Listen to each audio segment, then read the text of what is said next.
I would like to invite our first speaker to the podium. Michael Keene is a graduate of Hempfield High School today. Today, Michael will graduate with a degree in civil engineering. Michael, please join me up in the podium.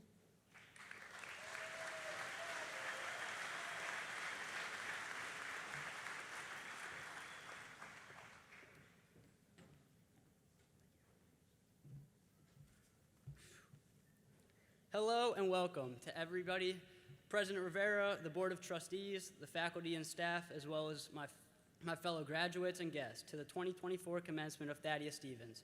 I am Michael Keene, and I have been nominated by my instructors to give a speech during this commencement. For many of us, this will be our last step before we jump into our careers. I know we have chosen the best path. I know this because my family chose the same path over 100 years ago, when my great-grandfather, Fred Wilds, walked the Thaddeus Stevens stage, like we will today. After graduating, he rejoined the Thaddeus Stevens family as an instructor in electrical engineering. Next is my grandfather, Michael Wilds, who was both a student and instructor here. Another family member I had come through here was my great-uncle, Fred Wilds II, but he was just a student. Last but not least is my grandma, Patty Wilds. She was the first female teacher at Thaddeus Stevens, and she created a footprint for more to follow. Now enough with my history. Let's get to why I'm here today. Just like my family creating a path for me, I, along with my peers in civil engineering, have created a path for more to follow. I'm proud to say we are the first graduating class for civil engineering.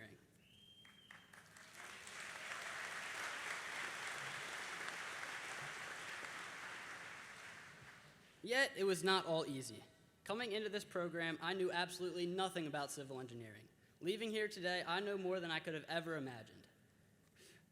By the end of this speech, you will all know the name Mitch Kauffman. My instructor, Mitch, helped me through all the challenges along my journey, and he helped me reach my full potential. See, I know we all had classes here that we struggled with and others that were a breeze, and statics and physics were the biggest struggle. I did not like seeing my peers struggle with this class, so I took matters into my own hands. Every so often, we were given study time in the classroom, and during this time, I would help my fellow civil engineering friends with these classes.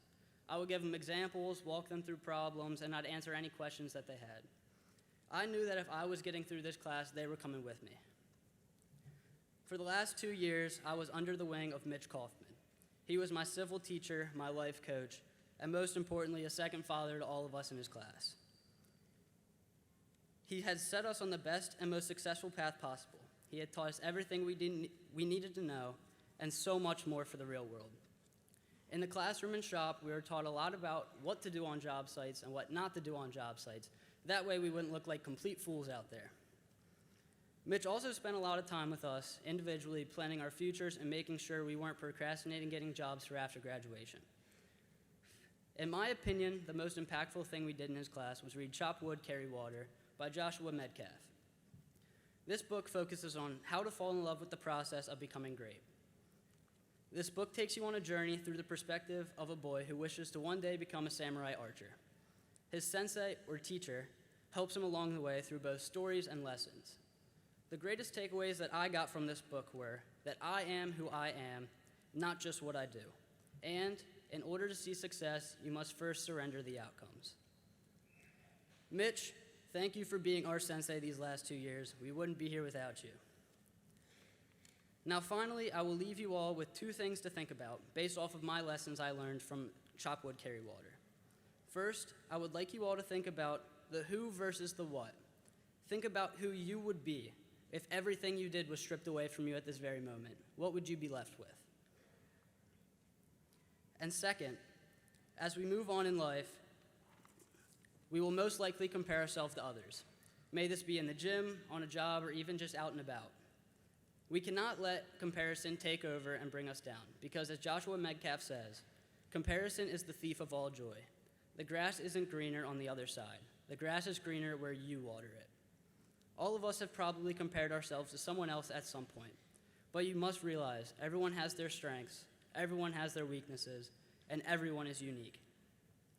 Thank you, and congratulations to my fellow classmates. Let's go make our patch of grass greener.